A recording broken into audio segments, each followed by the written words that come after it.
Hey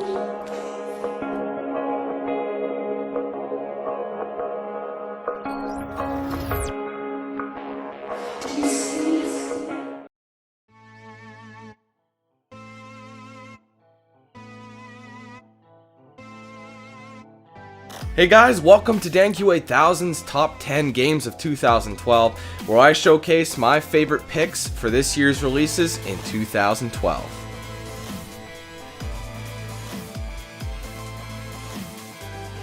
Kicking things off at number 10 on the countdown, Call of Duty Black Ops II. Now some of you may be a little surprised at my pick for number 10.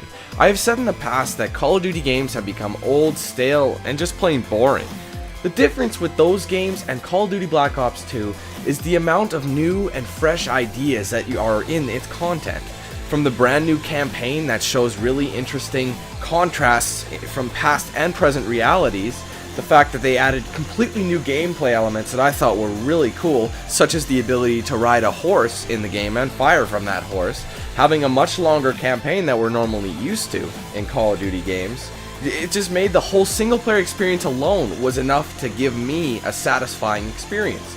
But on top of all that, Call of Duty Black Ops multiplayer was even better than its predecessors. While Call of Duty Black Ops multiplayer is very similar to its predecessor, releasing 2 years ago, this game actually advances on the multiplayer with some of the most interesting environments I have seen in a game, which is why it gives me a feeling of excitement when I'm playing these multiplayer. It's not the same tired experience that I've been playing this in for the past however long years Call of Duty has been releasing.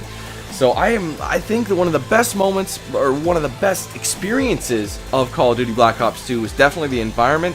I loved the hell out of the campaign. It was a great one, which is why it comes in at number 10 on my countdown.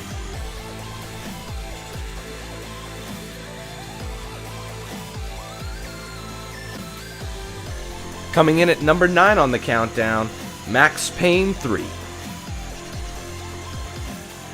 After a 9-year hiatus, it was about time Rockstar decided to release the third installment in the Max Payne series. Now, the difference between Max Payne 3 and the previous titles is that the atmosphere and environments are completely different. You used to be in a dark, nitty-gritty kind of noir-like environment and feel to it. Now you're thrown into like a tropical, bright and sunny environment.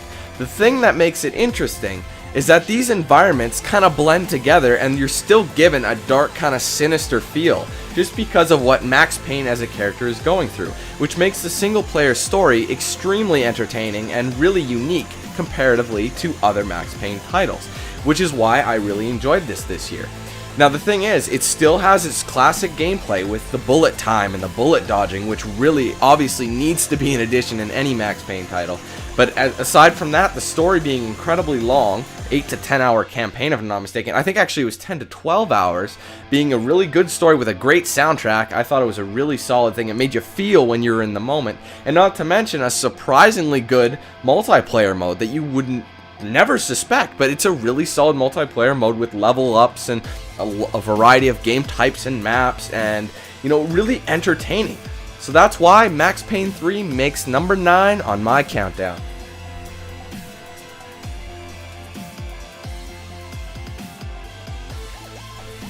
Coming in at number 8 on the countdown, Prototype 2. Alright, so anyone who's been following me long enough knows that my reviews of games seem to change as the months go by. And Prototype 2 was a above average game that was actually more along the really good side. But the difference here is, Prototype 2 took what it did in Prototype 1 and advanced on it that much more. Now, while it is obviously a very similar feel, it does make the environment, the character of James Heller himself, and brand new abilities making the game 10 times better and way more enjoyable.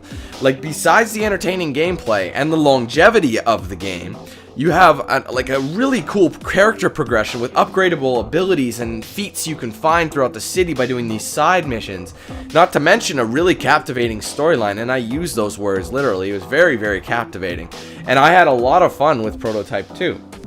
Yes, and not only that, but they have a Black Watch kind of a side thing where you can challenge your friends to do little random side things that are throughout the city that aren't really related to the main story, but they do give you something else to do and show up your friends, if you will, once you finish the game. Not to mention the extremely large amount of collections that you can do throughout it. I mean, you gotta say, it's really funny to take over some of these people and just completely destroy people as like just some random female civilian, you know, just taking on that ability. It really, this game, I felt for it, and I love playing James Heller, and the most ironic villain in the game. You would never suspect it. So really solid game, which is why it makes number 8 on my countdown.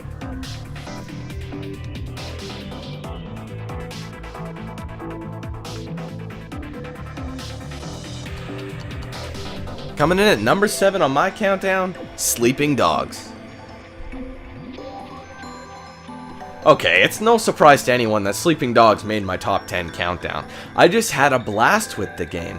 It had one of the most interesting single-player stories I've seen in a while, where you basically take a Hong Kong-born but San Francisco-raised Chinese-American guy and bring him back as a police officer to try and take down one of the biggest gangs in the Triad, a part of the Triads, undercover. It's just a crazy confliction between the character where he has to decide between his best friends and his job and his duty.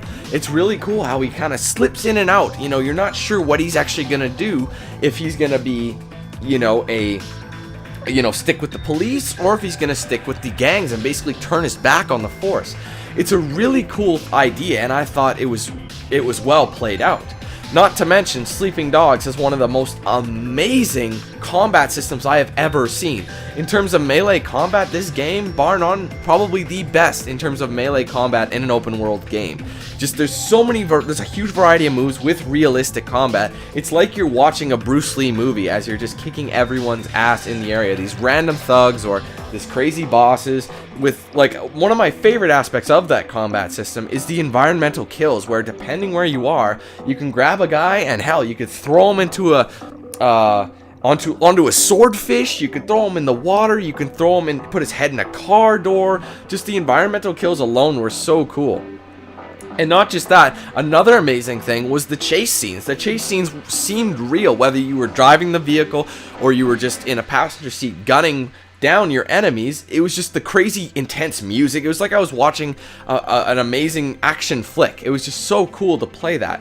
There is a lot of downloadable content as well. Whether it's worth it, well, that's up to you. But the side content is there too, and there's a lot to be had. Sleeping Dogs, you'll get your money's worth for it, for sure. So that's why Sleeping Dogs makes my top 10 countdown.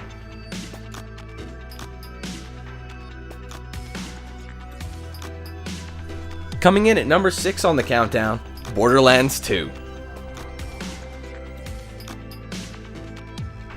Oh, Borderlands 2. There's only a few words that really can be said about it. Guns, guns, guns, guns. Oh, and of course, guns. Yes, this game has a huge amount of weapons. Regardless of level or style, honest to God, if you could get all the guns in this game, you either have 0 life, an addict, or I have no idea. I don't think it's physically possible to obtain every single weapon in this game. The amount of content in it is just ridiculous. I mean, in terms of a gameplay experience, you have really entertaining gameplay that is amplified in the co-op, where you can have up to 4 people online, Xbox Live, PSN, whatever. But you can go solo, but the co-op mode is way better, way more enjoyable. You'll get way better loot, and you'll have a much better overall experience with the story. But this is one of those games where story doesn't really need to be there. Like, I mean, yes, it's got a really good story, and I enjoyed it, but it's not a game that it's required. You're spending so much time looking at the beauty of the art style, which is basically kind of like a comic book style in a way, with really easy to learn controls, with some amazing gameplay that's not ridiculously hard to get good at, with one of the most addicting elements of the game, which is the looting. Like I said, if you just focus on the gameplay of this game alone and the looting aspect and doing all the side missions, which not only are in plentiful array, but are all unique. They're not just copy and paste with a different name and mission. They're all completely unique from each other, which just makes it shows the great detail that is in this game, and which is why I had so much fun playing the co-op with it. There's a lot to go back for, and you will definitely get your money's worth for Borderlands 2, especially if you get the DLC add-ons that release with it. So Borderlands 2, definitely no question at all, makes my top 10 countdown at number 6.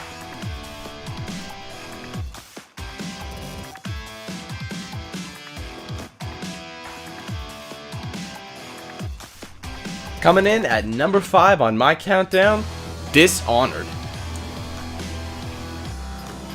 I'll be honest, I knew very little about Dishonored when I first heard about it.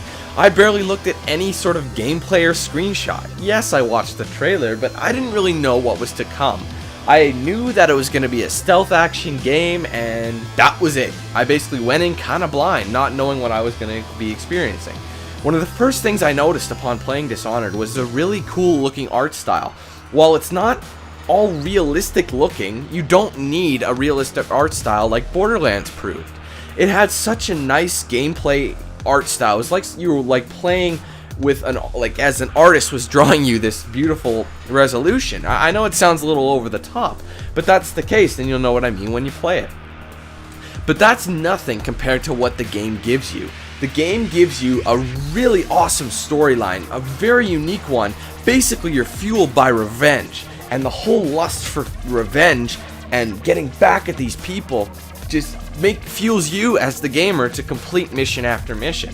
Which, one of the coolest things and my favorite part, and I know this has been done, but it can be done any way you choose. It is the most versatile game I've seen. It's stealth based, yes, but you don't have to do stealth if you don't want to. I tried to do stealth where stealth would be, but sometimes it just doesn't work out and you have to just completely destroy everyone in your path. It has the stealth elements because people are saying stealth is dying, which is true, but games like Dishonored are saving the whole genre, and I am so happy I had a chance to play this game. Each level is extremely different and unique, and there's different it basically tests your stealth skills or your action skills, because if you go action, you better be ready to defend yourself. Now the game, yes, it's only a single player. Now the campaign is longer than average. I'd say it was about close to an 8-hour campaign. Nowadays, that is considered an extended campaign. Now that may seem like a short amount to you, but if you think about it, you can go back to the game, try a different way. So if you went all stealth one time, go all guns a-blazing next time. It's just, there's so much to it. And with the addition to the upgrading your abilities and your powers as you go along, making things a little bit easier on you, it makes the game extremely good. This was a sleeper title, one of the most amazing sleeper titles of the year in my mind. A lot of people were expecting it. I was not. A lot of other people are with me on this one. They weren't expecting it. But Dishonored, definitely worth a mention in my top 10. Not just a mention, holds firm in the top 10 countdown for me of 2012.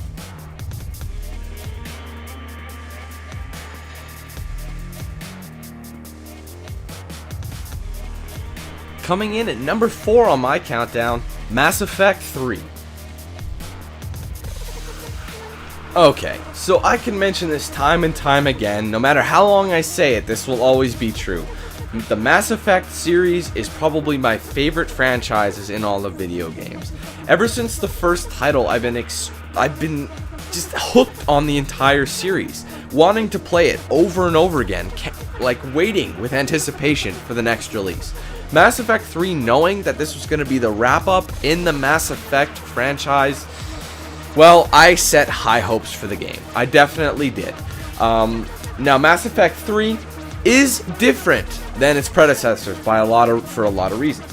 Number one, though, it's still got the great look and appeal to it that I love. The atmosphere was something that I love to death from the Mass Effect series. This is the same thing.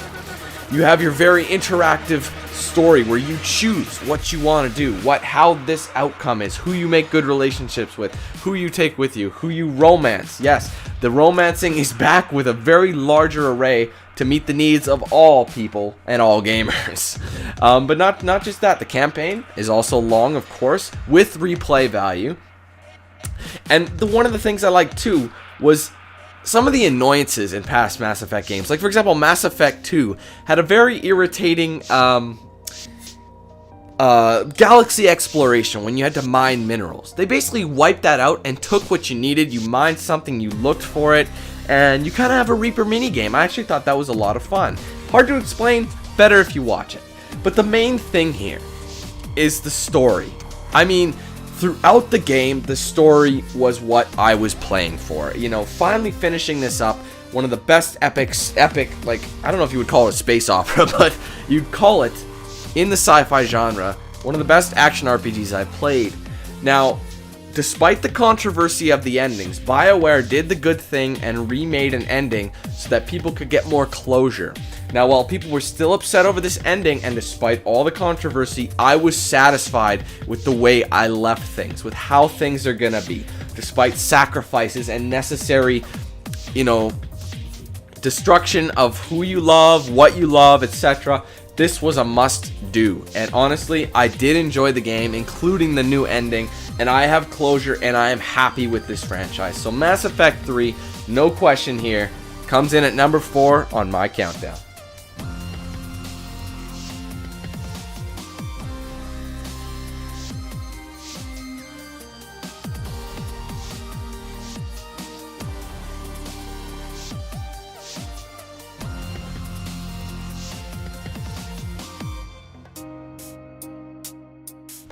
Coming in at number 3 on the countdown, Hitman Absolution. Ever since I first touched Hitman, I've been a huge fan of the series, and I was extremely excited. Probably actually next to Mass Effect 3, probably the most anticipated game this year, considering I had so much fun playing the Hitman games in the past. Now, Hitman Absolution changed things up. It felt very different than the past Hitman games, but in a good way. I was actually really surprised with what direction they took it, and they were successful. Now, one of my favorite parts about this game, yes, it's very true to the past Hitman games. There's many ways you can go about completing your goal, in most cases assassinating your target.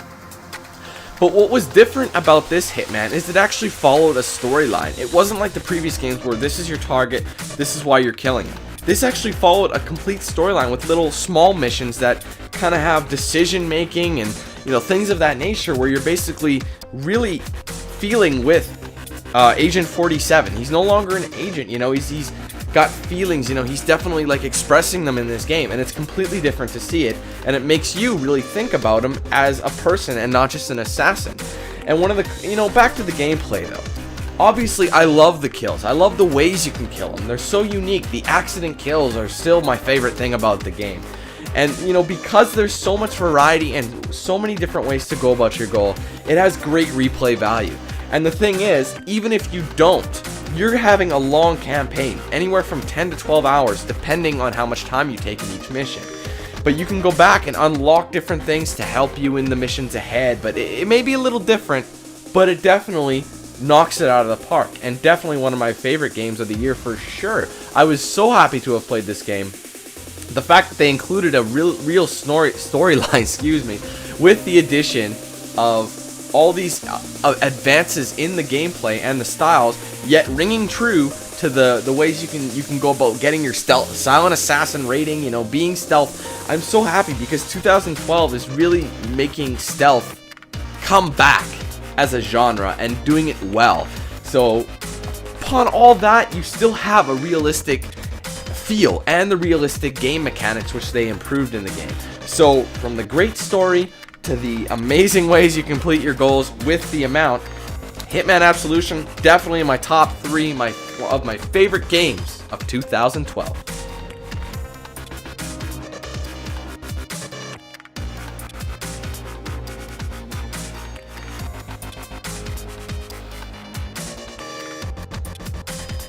The runner-up coming in at number 2, Far Cry 3.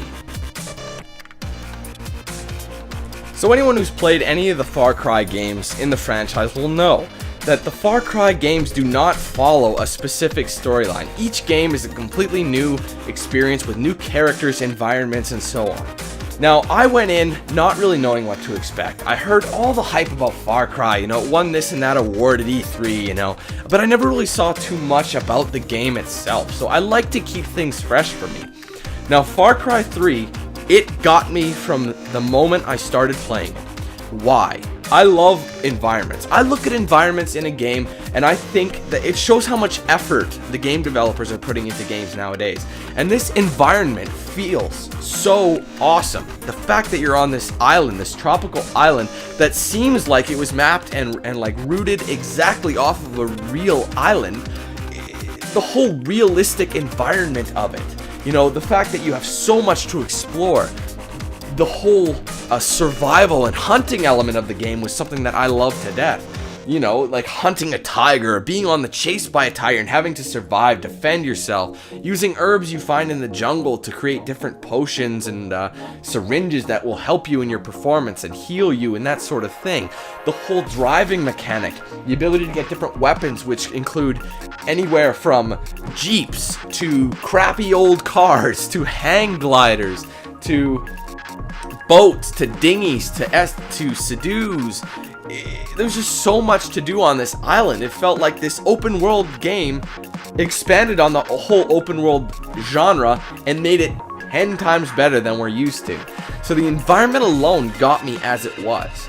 The gameplay, oh my god, the gameplay, I loved it. The whole variety of unlocking different abilities, and different, in the form of a tattoo no less, and increasing and improving your weapons and using the hunting and all these side missions to improve your equipment, like make larger packs, ability to carry more ammo. It was a unique way of improving the game and making it seem more real, and that's what I loved about Far Cry 3. I said it before, I'll say it again, the realism of the game is what really got me, and the fact that you're also given one of the best stories I've seen in a while, how your character goes from a complete Los Angeles pussy to a complete jungle island badass, and the voice acting, the characters, the villains, the heroes. Like, I fell in love with the characters of this game. Great single player experience alone. Yes, amazing. You could have left that in the game, but no. Ubisoft decided to pull it out and actually give you an additional multiplayer and co-op modes, which, while the co-op mode could have been improved, the multiplayer mode was phenomenal. The versus multiplayer didn't even need to be there, but it has something that makes you come back. The experience of it, the ability to level up and get different abilities. It's got a legit, well thought out level experience system. It's unbelievable. One of the best values for your buck I've seen in a long time, and I'm talking 2012, was kind of in terms of game releases. And this game, I'm proud to have it as my number 2.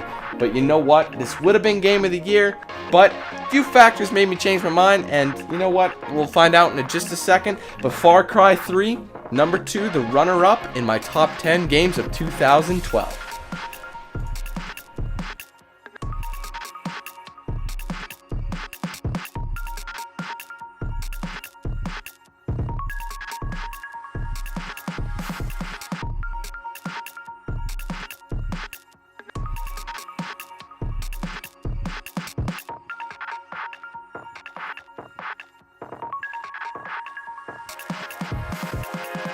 And the number 1 game of 2012, the best pick, my favorite, the one everyone should go out and play, number 1, The Walking Dead. Okay, so The Walking Dead, the most controversial video game of 2012. Telltale Games, known for making episodic point-and-click games, which, ironically, point-and-click games are kind of on their way out. There was something people kind of played online in the early 2000s, and something I used to play, just to pass the time. But it's good to see that a developer is taking the time to make an amazing experience with very simple controls and gameplay. The Walking Dead, honest to God, I was itching to play the next episode. They leave you wanting more. The fact that they give you an unbelievable storyline where all your choices are controlled by you with different outcomes. You can make relationships with various characters and choose to go against others. It's all up to you. The complete, uniqueness and ability to make the game your own. You're not getting the same experience once or twice. But let's look at something. Each episode is a $5 purchase. At 5 episodes a piece, or 5 episodes for $5, you're looking at a $25 game. $20 if you got the season pass, which included a free theme. Okay, let's think about that for a second.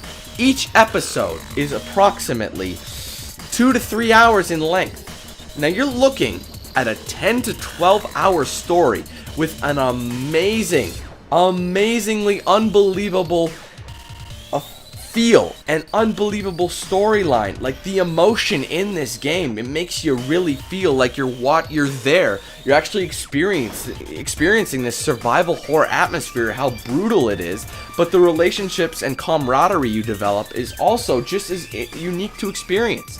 And the fact that you're getting this 10 to 12 hour campaign with the potential to play again and try different relationships with other people and try different outcomes for a $25 price tag? God damn, if that's not game of the year, I don't know what the hell is. This game, by far the best game I've played. I can't even remember how long, but this game, just to give you an idea, this game was my first 10 out of 10. Legit, well thought out rating of a 10 out of 10, well earned, great value. Go out and buy this and play this if you have not already. It's worth the money. I can't wait to see what Telltale Games is going to do next, because I'm definitely going to be there first in line to download and give them all my money, because they definitely deserve it. And Telltale Games should definitely get way more recognition than they have been. But I'm sorry I'm saying definitely, but because this game is the definitive #1 of 2012. #1. That's it. We're done.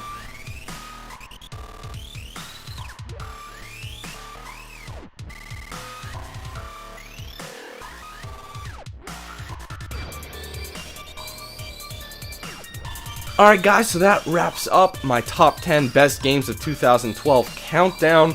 Thank you so much for watching. I hope you had a lot of fun this past year experiencing these amazing games with me, and I hope you agreed with me to some extent, but if not, or anything, let me know in the comments what you thought of these games, if they were your favorite. Give me your orders if you like, but I hope to stick with you guys for the next, I don't even know, as long as possible. So thanks guys for watching. Again, comment, like, subscribe, favorite, it helps out a lot. So thanks a lot guys, stay tuned. I can't wait to see what next year has to offer. So I'm signing out. Dan here once again. Take it easy guys, have a good one, and we'll see you next time.